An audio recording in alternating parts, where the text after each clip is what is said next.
Bonjour bien-aimés dans le Seigneur Jésus. Nous allons nous lever, nous allons chanter ensemble le cantique numéro 177, Sonne-moi, ô Dieu. Le premier couplet, deuxième couplet, troisième couplet étant debout et le quatrième couplet étant assis. Sonne-moi, ô Dieu, et connais tout mon cœur. Éprouve-moi, Seigneur, connais mes pensées. Regarde s'il y a l'iniquité en moi. Lave-moi de tout péché et délivre-moi.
Je t'aime.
Jésus-Christ. Bonjour. Que le Seigneur vous bénisse. Amen. Nous continuons dans notre enseignement biblique sur la doctrine de l'unicité et la divinité de Jésus-Christ. Aujourd'hui, nous sommes à la leçon numéro 11 et qui a pour titre Dieu en émanation. Dieu en émanation. Pour quelqu'un qui connaît la parole de Dieu, bon, tel que je suppose que vous l'êtes, quand vous entendez Dieu en émanation, vous comprenez déjà l'idée qui se trouve derrière ce titre. Et notre référence de base, c'est Actes chapitre. Notre référence biblique, c'est à mémoriser. Actes chapitre 2, le verset 17. Il est écrit: dans les derniers jours, dit Dieu, je répandrai de mon esprit sur toute chair. Vos fils et vos filles prophétiseront. Vos jeunes gens auront des visions et vos vieillards auront des songes. Est-ce qu'on peut répéter ensemble? Dans ces derniers jours, dit Dieu. Dans ces derniers jours, dit Dieu. Je répandrai de mon esprit sur toute chair. Dans ces derniers jours, dit Dieu, je répandrai de mon esprit sur toute chair.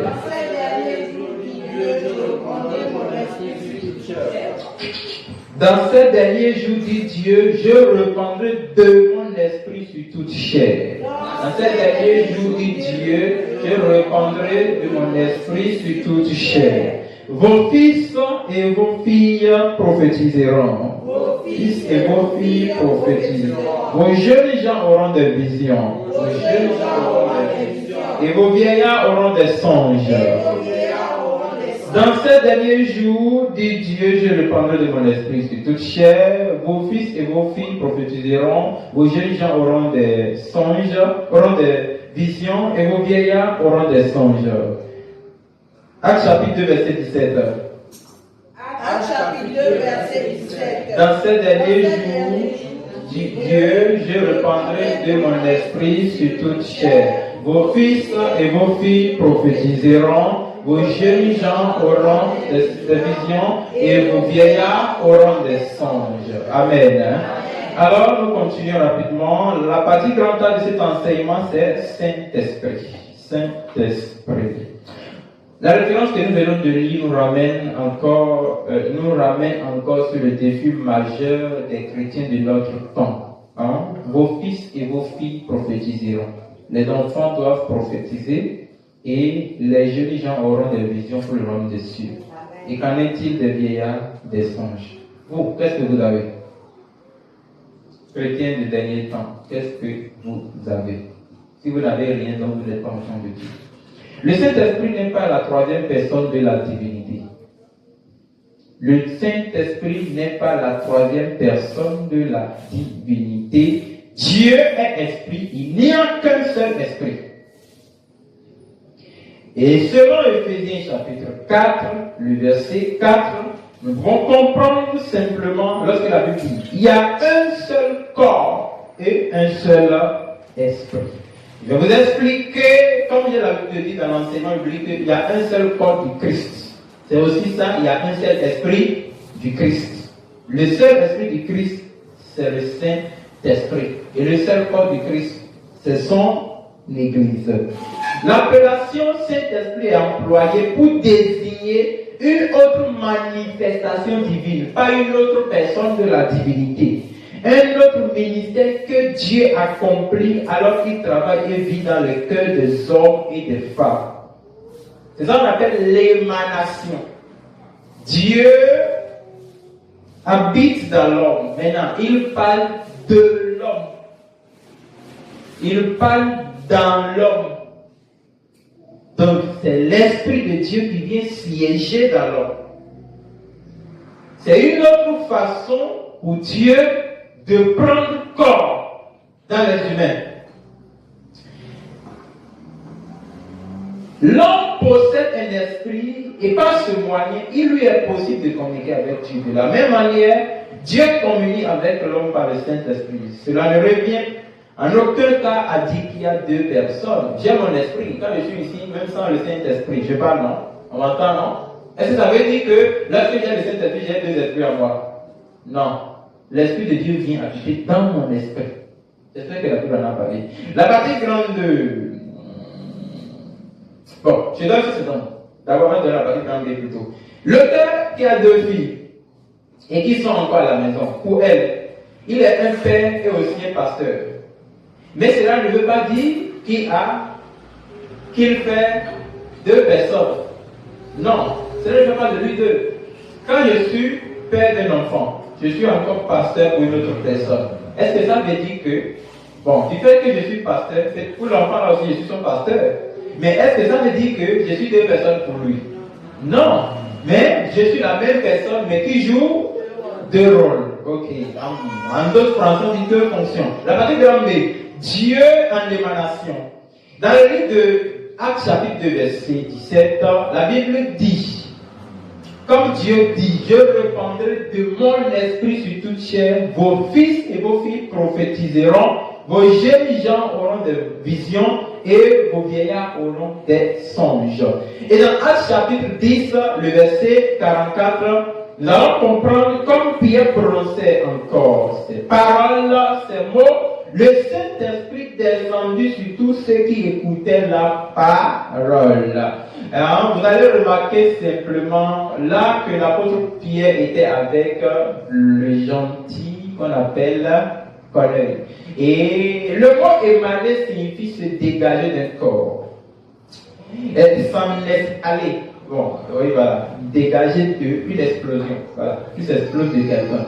Alors quand cet esprit habite en nous, il s'explose. Vous savez pourquoi quand vous parlez sur le péché de quelqu'un, ça le lève toujours. C'est parce qu'il n'arrive pas à supporter la dose du Saint-Esprit qui habite en vous. Parce que ça dépasse son état d'esprit. Quand le Saint-Esprit explose la parole de Dieu comme ça le bouge, il n'arrive pas à supporter. Voilà, c'est l'unité qui va le faire à vous. Sinon, il va peut-être se presser de tout le monde. C'est la même chose qui va se faire sur le Pentecôte. Lorsque Pierre était rempli du Saint-Esprit, il dit quoi? Enfin, peuple d'Israël. Écoutez, vous voyez, non? Alors ici, l'auteur de cette étude doit reconnaître que l'emploi de mon Saint-Esprit ne veut pas dire qu'il y a un autre esprit qui est saint au-delà de Dieu. Non. Le Saint-Esprit, c'est Dieu qui s'étale en bénédiction, en salut et en puissance. On dit que le Saint-Esprit est déjà présent partout, mais on emploie ces mots pour montrer que l'Esprit de Dieu se meurt, pas meurt, l'autre meurt, mais M-E-U-T, dans les cœurs des croyants. Ça veut dire que l'Esprit de Dieu habite, vit, siège et œuvre dans les croyants. Par contre, Dieu est Esprit, il est partout. Mais ça peut Dieu habite dans ceux qui croient et qui œuvrent pour lui. La partie grande c'est, il n'y a qu'un seul esprit. Il n'y a qu'un seul esprit. Est-ce qu'on peut répéter avec moi? Il n'y a qu'un seul esprit. Ah oui, il y a un seul esprit qui est saint. Même l'esprit des gens, il n'est pas saint. Il y a quelqu'un qu'on appelle le saint. C'est Dieu. Supposez qu'il y a un autre esprit au-delà de Dieu, ça ne veut pas comprendre l'expression le saint. Dieu a dit, je suis le saint d'Israël. Alors, dans le chapitre 2, verset 4, ils furent remplis tous du Saint-Esprit. Et dans le livre d'Éphésiens, chapitre 4, verset 4, il y a un seul corps, un seul esprit. Éphésiens, chapitre 3, verset 19, que vous soyez remplis jusqu'à toute la plénitude de Dieu. Colossiens, chapitre 1, verset 27, Christ en vous, l'espérance de la gloire. Le croyant rempli de l'esprit est rempli de Dieu. On est d'accord? Quand vous êtes rempli de l'esprit, vous êtes rempli de Dieu. Et vous devez savoir, est-ce que lorsque le croyant est rempli du Saint-Esprit, il est rempli de 3 esprits? Non. Alors, pourquoi dit-on que Dieu est 3 en 1? Nous devons donc garder toujours clairement à l'esprit que lorsque nous parlons de l'esprit lors de la création, de l'incarnation, de la Pentecôte, c'est toujours du même esprit qu'il s'agit. Dieu est esprit, il n'y a qu'un seul Dieu. Et ce Dieu qui a créé le ciel et la terre, c'est lui qui habite en nous. C'est l'esprit créateur qui habite en nous. Ce n'est pas un autre Dieu. Le même Dieu qui a prophétisé dans Élie, prophétisé dans Moïse, qui a parlé dans Pierre, dans Paul, c'est le même Dieu qui est avec nous. C'est pourquoi les mêmes manifestations qui habitaient dans la vie de l'église primitive doivent aussi habiter en nous aujourd'hui. La partie grande, la personnalité du Saint-Esprit. Comment le Saint-Esprit agit comme une personne? Dans le livre de Jean, chapitre 7, verset 13, la Bible dit, quand le consolateur sera venu, l'Esprit de vérité, il vous conduira dans toute la vérité. Conduire. Vous allez voir là deux personnifications. Il y a la, bon, vous savez, quand vous faites l'étude de style, vous parlez de personnification, non? La personnification, c'est lorsque quelque chose agit comme une personne. Quand je dis le vent marche, alors que le vent ne peut pas marcher, donc j'ai personnifié le vent. Donc, vous voyez, ici, on dit le Saint-Esprit sera venu. On parle comme si le Saint-Esprit était un humain qui vient. On dit maintenant, il vous conduira. On parle comme si il est un humain. Et quand vous lisez le Colossiens chapitre 1, verset 27, dit Christ en vous. Donc, Christ peut habiter en quelqu'un, comme un homme peut habiter dans une maison. Voilà. Or, Christ, c'est l'Esprit. Si vous retournez dans le livre de Romains, là-bas, la Bible dit, là où il y a Christ, là où il y a l'Esprit, là où il y a la liberté. Donc, Christ, c'est l'Esprit. Et la Bible dit, vous devez naître d'eau et de l'Esprit. Il parle de Christ. Voilà. Donc, la personnalité du Saint-Esprit, c'est Jésus-Christ. Si on dit que c'est une personne, d'accord, c'est comme si on dit que c'est un homme qu'on voit comme ça. Saint-Esprit, c'est Jésus. C'est pourquoi Jésus a dit, quand l'Esprit Saint viendra en mon nom. Après, il dit, quand le monde ne me verra pas, vous me verrez. Pourquoi? Parce que j'habite en vous. Ok. Donc, ici, c'est Jésus qui habite en nous dans toute la puissance de sa vie ressuscitée. Christ en vous, Christ en moi, Christ en nous, l'espérance de la gloire. Le pronom personnel, il est employé plusieurs fois pour désigner le Saint-Esprit et non une personne. Alors, vous allez remarquer comme ceci. Écoutez bien. Une personne supplémentaire de la divinité. Bon, c'est-à-dire que plutôt, cet esprit se manifester comme le Saint. C'est pourquoi on dit, il viendra en mon nom. Il, le Saint. Donc cet esprit, c'est le Dieu. Est-ce que vous comprenez ce qu'on dit? Non, vous n'avez pas compris. Quand on emploie le pronom personnel, il, qui est la première personne du singulier, genre masculin, n'est-ce pas? Ok, c'est pour désigner que cet esprit veut dire le Saint. C'est-à-dire le Dieu, quoi. Oh, ce n'est pas une troisième personne qui n'a même pas de nom, on l'appelle seulement cet esprit. C'est faux. C'est le même Dieu qui agit en tant que Père dans la création, qui agit en tant que Fils dans la rédemption, et qui agit en tant que Saint-Esprit dans l'émanation, sa manifestation au milieu du corps du Christ. La formule du baptême est clairement expliquée par Père, Fils et Saint-Esprit se manifestent en nous au travers de notre Seigneur Jésus-Christ. C'est-à-dire que lorsque Jésus dit baptisez les gens au nom du Père, du Fils et du Saint-Esprit, il parle dans les fonctionnalités du Christ, dans sa propre fonctionnalité. Il ne dit pas qu'il y a Dieu le Père quelque part, il y a Dieu le Fils quelque part, il y a Dieu le Saint-Esprit. Dieu, il parle en fonctionnalité. Il parle dans les trois temps. C'est-à-dire, Dieu agit en tant que Père dans la création. Lorsque l'homme a péché, Dieu a pris le corps. Il est venu en tant que Fils. Et lorsqu'il repart, il dit, je reviendrai habiter dans l'église, il agit en tant que Saint-Esprit. Donc, quand un croyant est baptisé du Saint-Esprit, il reçoit nul autre que Jésus-Christ en son cœur. La partie 32. L'unité de l'Esprit en Christ. L'unité de l'Esprit en Christ. Selon Jean chapitre 4, verset 24, Dieu est Esprit. 2 Corinthiens chapitre 3, verset 17, or le Seigneur est Esprit. Et là où il y a l'Esprit, il y a la liberté. Et dans Jean chapitre 14, verset 18, je ne vous laisserai pas orphelin, je viendrai à vous. Romains chapitre 8, verset 9. Pour vous, vous ne vivez pas selon la chair, mais selon l'Esprit. Si du moins l'Esprit de Dieu habite en vous, si quelqu'un n'a pas l'Esprit de Christ, il ne lui appartient pas. Et cette passage de l'Écriture prouve très clairement que le Saint-Esprit est une unité avec Christ. Ça veut dire quoi? Quand on dit Saint-Esprit, on dit Christ. Quand on dit Christ, on dit Saint-Esprit. Et étudions soigneusement les déclarations suivantes. Petit 1, nous avons Dieu est Esprit. 2, le Seigneur est l'Esprit. 3, je viendrai à vous. 4, l'Esprit de Dieu, l'Esprit de Christ. L'Esprit de Dieu, l'Esprit de Christ. Nous pouvons trouver une preuve supplémentaire de cette vérité si nous songeons à la création dans le livre de Genèse, chapitre 1er, verset 2, et l'Esprit de Dieu. Dans le livre de Genèse, chapitre 1, verset 2, vous avez la Bible dit, et l'Esprit de Dieu mouvait. Ça veut dire que Dieu est Esprit. Alors, si vous revenez dans Job, chapitre 33, verset 4, l'Esprit de Dieu m'a créé. Ça. Et dans le livre de Colossiens, chapitre 1, verset 16, tout a été créé par lui. Alors que là, on dit lui, là, on parle de lui. Non! Dans Colossiens, chapitre 1, verset 16, les gens ne sont pas ici, vous m'avez perdu. Vous m'avez perdu. Là, on parle de tout a été créé par lui. En Colossiens, chapitre 1, verset 16.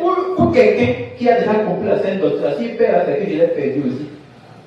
Il n'y a plus qu'à donner.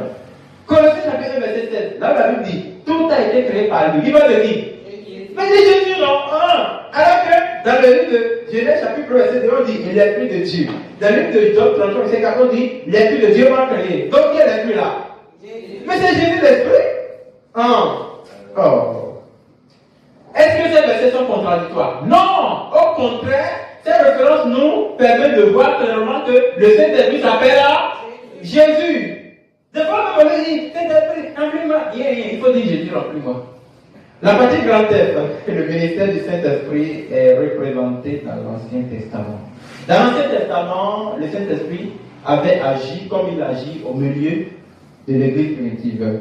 Dans la nuée, première partie dans grand F dans la nuée, Exode chapitre 13, le verset 21. L'Éternel allait devant eux le jour dans une colonne de nuée et les guidait dans leur chemin la nuit dans une colonne de feu. Bon, là vous allez comprendre simplement quelque chose. Le Saint-Esprit, c'est un esprit d'équilibre qui habite dans les chrétiens.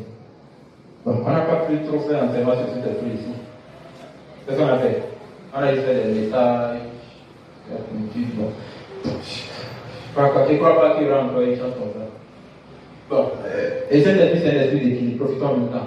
Lorsque vous avez le Saint-Esprit, qu'est-ce que ça fait? Quand vous êtes froid, le Saint-Esprit vous rend chaud. Et quand vous êtes chaud, il vous rend froid. Il veut que vous soyez équilibré. Est-ce que vous voyez? Ok, regardez-moi ceci. Dans Exode chapitre 13, verset 21, l'Éternel allait devant eux, mais en esprit. Le jour comme une colonne de nuit. Parce qu'en plein jour, il y a la chaleur. Donc la colonne de nuit vient, comme ça. Et les enfants d'Israël sentent qu'ils sont ils sont climatisés quoi. Ils sont dans le frais. Mais la nuit, comme une colonne de feu. Parce que la nuit, il y a la fraîcheur. Donc, il vient comme ça, il est dans la chaleur. Il y a trop de choses ici, je ne vais pas en parler maintenant. Alors, dans 2 Chroniques, chapitre 5, verset 14, les sacrificateurs ne purent pas y rester pour faire le service à cause de la nuée. Donc, vous avez senti, dans cette référence-là, que l'action du Saint-Esprit, par exemple, c'est-à-dire que l'Esprit de Dieu, sa façon d'œuvrer au milieu, en fait, dans l'homme, il commençait à agir déjà depuis l'Ancien Testament. Si bien même les gens n'ont pas encore fini avec le problème de la chair, mais Dieu signalait qu'il y aura aussi une manifestation de sa puissance dans l'homme. Est-ce que vous voyez? Donc vous voyez même c'est comme de lire dans Actes chapitre 2, verset 17 là, c'est une répétition de Joël chapitre 2, verset 28. Parce que la prophétie a parlé depuis Joël, non? Que vos fils et vos filles, mais s'ils vont prophétiser, alors que depuis l'Ancien Testament, on n'a jamais vu un enfant prophétiser. C'est ça, non? Ça veut dire simplement que le Saint-Esprit viendra siéger dans les enfants aussi. Et si le Saint-Esprit va siéger, donc le problème de la chair est réglé. Si vous ne venez pas à l'enseignement biblique, c'est que si quelqu'un déteste cet enseignement, il est maudit. Il n'a jamais été enfant de Dieu. Amen. Il est perdu. Parce que la Bible même a dit, mon peuple périsse parce qu'il lui manque la connaissance. Et la connaissance s'acquiert que dans l'enseignement, pas dans les prédications par côté. C'est ça. Deuxième point, dans la partie grande F, au mont Carmel. Le mont Carmel, 1er Roi chapitre 18, verset 38, et le feu de l'Éternel tomba.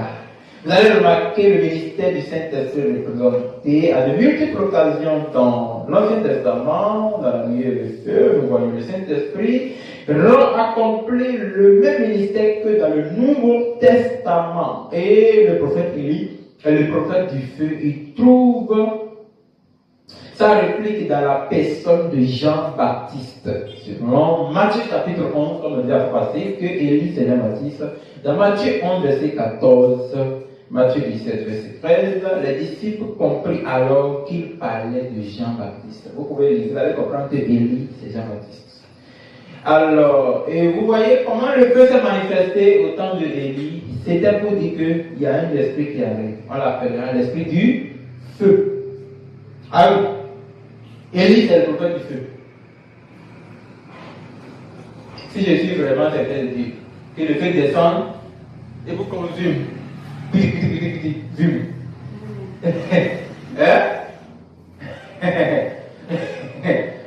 Et quand il est parti, ça veut dire qu'est-ce qu'il a dit aux gens? Il dit, après moi, là, il y a quelqu'un qui vient. Lui, il baptise là. C'est du. J'ai le beau feu là que moi j'ai vu. Bon, la partie grande G. On emploie de nombreux symboles. Je pense que ça dit quelque chose. Pour désigner le Saint-Esprit, on emploie le feu. Dans Matthieu chapitre 3, verset 11, comme ce que je viens de dire, c'est lui qui viendra vous baptisera, Saint-Esprit et du feu. Voilà. Et dans Acte 2, verset 3, on dit que la langue du feu. Ok, ça fait deux références qui justifient qu'on emploie le feu. Le feu, remplis-nous, le feu, remplis-nous, c'est pour dire Saint-Esprit. Ok, ça ne veut pas dire que c'est encore différent. 2. On désigne le Saint-Esprit par l'huile, autrement dit l'onction. Dans Matthieu chapitre 25, du verset 1 au verset 13, c'est là le coin même de l'enseignement. Quelqu'un qui ne connaît pas ça, il est perdu. Ouais.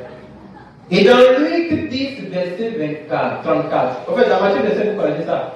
La Bible dit, lorsque l'époux arrivait, ils sont partis chercher de l'huile dans leur lampe. C'est quoi l'huile? L'huile, c'est la parole de Dieu. Plus vous l'avez dans votre vie, plus le feu du Saint-Esprit continue de briller. Vous voyez, certaines personnes aujourd'hui sont chrétiens. Quand ils parlent à côté de toi, tu dis, attends, lui là c'est un chrétien. Pourtant, tu savais qu'il avait une petite connaissance d'abord. C'est parce que là, il n'a plus la parole de Dieu. Et là, qu'est-ce que Saint-Esprit fait? Saint-Esprit est diminué en lui, affaibli en lui, et ne mourra plus en lui. Si tu veux que cet esprit soit tout le temps mauvais en toi, nourris-toi de la parole de Dieu. Nourris-toi de la méditation. Quand tu prends la parole, mange ça. C'est ça dans ta vie. Utilise-le. Troisième point, on désigne le Saint-Esprit par le vin. Le bon vin.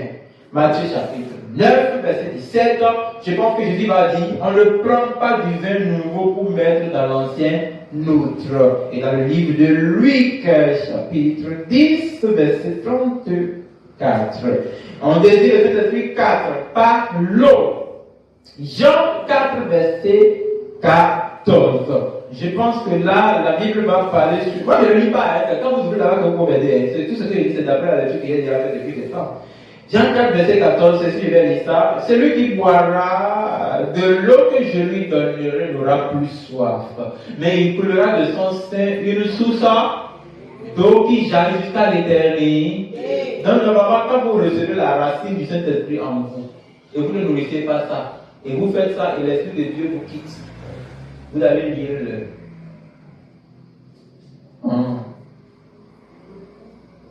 Saint-Esprit peut te quitter.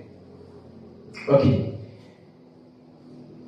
On décrit le Saint-Esprit par une colombe, selon Matthieu chapitre 3, verset 16. Vous allez voir que la colombe est descendue comme. En fait, le Saint-Esprit est descendu comme une colombe, parce que c'est l'esprit de paix. Chrétien qui n'a pas la paix, là n'a pas le Saint-Esprit. Avec il marcher avec la paix et la sanctification sans laquelle personne ne verra le Seigneur. On décrit le Saint-Esprit par le vent. Vent doux. Alors, dans Actes chapitre 2, verset 2, la Bible dit, il est descendu comme un vent. Oh, ils sont perdus. Un vent impétueux, voilà. Un zéphyr, voilà. Voilà, donc un vent doux. Ok, on désigne le Saint-Esprit par un sceau.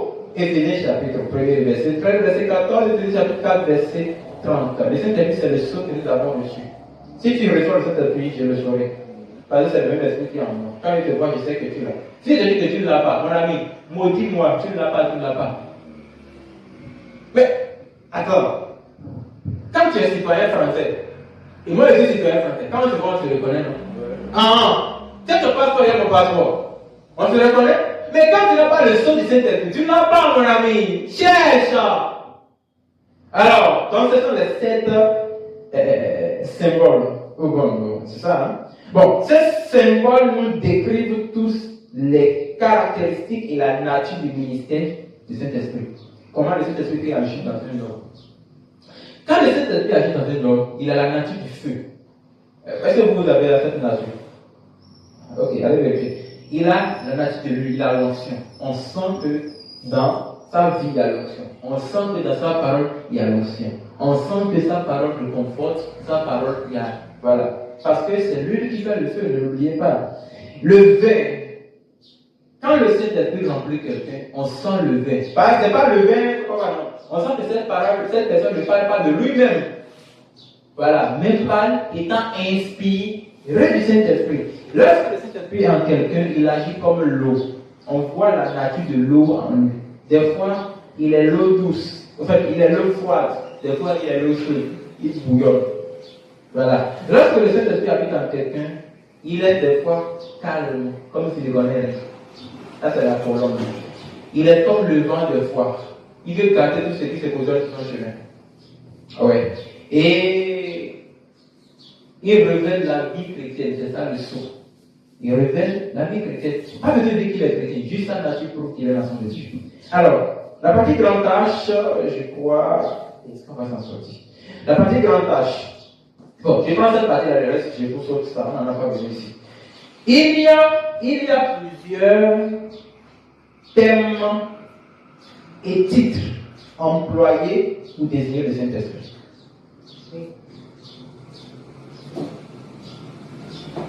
Il y a plusieurs titres et plusieurs termes, c'est-à-dire expressions, qu'on emploie pour désigner le Saint-Esprit. Je vais citer 12 de ces expressions. Première expression, on dit simplement Saint-Esprit. Dans Luc 11, verset 13, et dans Matthieu 3, verset 11, vous allez entendre parler du Saint-Esprit. 2. Le Saint-Esprit, c'est l'Esprit de grâce. Hébreux, chapitre 10, verset 29. 3. Saint-Esprit, c'est l'Esprit de la vérité. Jean 15, verset 26, Jean 7, verset 13, Jean 14, verset 17. 4. Saint-Esprit, c'est l'Esprit de vie. Romains 8, verset 2. 5. Saint-Esprit, c'est l'Esprit de la promesse. Bon, comme ils ne sont pas intéressés, je cite ça seulement. Saint-Esprit, c'est l'Esprit du feu. Saint-Esprit, c'est l'Esprit de gloire. Saint-Esprit, c'est l'Esprit de Dieu. Saint-Esprit, c'est l'Esprit de Christ. Saint-Esprit, c'est l'Esprit de sagesse et d'intelligence. Saint-Esprit, c'est l'onction. Bon, ça, j'aime ça. Lui, il chapitre 2, verset 1. Et nous avons reçu l'onction. Et nous avons la connaissance. Amen. En son Fils Jésus-Christ.